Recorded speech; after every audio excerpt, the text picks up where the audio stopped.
Sebanyak 95 aparatur sipil negara ASN di lingkungan pemerintah Kabupaten Semelu menerima SK Surat Keputusan Kenaikan Pangkat 2021, Sabtu 27 Maret 2021. Penyerahan SK dilakukan Asisten Perekonomian dan Pembangunan Sekda Aceh Mawardi yang mewakili Sekda Aceh, Takollah. Kegiatan yang berlangsung di halaman depan kantor Bupati Semelu itu turut didampingi Sang Bupati Erli Hashim. Kegiatan tersebut dilakukan dengan menerapkan protokol kesehatan yang ketat di mana para ASN menerima SK diwajibkan mengenakan masker, pelindung wajah hingga sarung tangan. Selain itu jarak duduk antar penerima SK juga diatur sesuai dengan protokol kesehatan. Syamuddin, seorang ASN penerima SK, menyebutkan dirinya cukup antusias mengikuti kegiatan tersebut lantaran SK kenaikan pangkat yang dimilikinya disebut merupakan tangga bagi dirinya untuk terus berkarir. Hal yang sama diungkapkan oleh Rizna Hayati dan Hadijah, dua guru yang bertugas di SD 12 Semelu Timur ini, menyampaikan apresiasi dan terima kasih atas penyerahan SK kenaikan pangkat ASN yang dilakukan hari ini. Untuk diketahui, penyerahan SK kenaikan pangkat ASN di lingkungan pemerintah Kabupaten Semelu merupakan bagian dari program penyerahan 3.949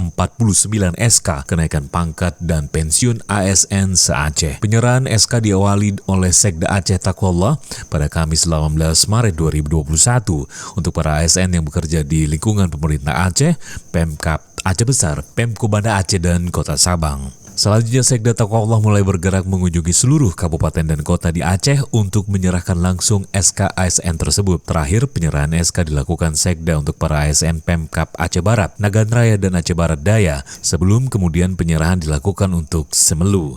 Penyerahan SK pensiun dan kenaikan pangkat 2021 berhasil dilakukan lebih cepat dari seharusnya, di mana sebelum 1 April seluruh SK telah dibagikan kepada semua ASN penerima di seluruh Aceh.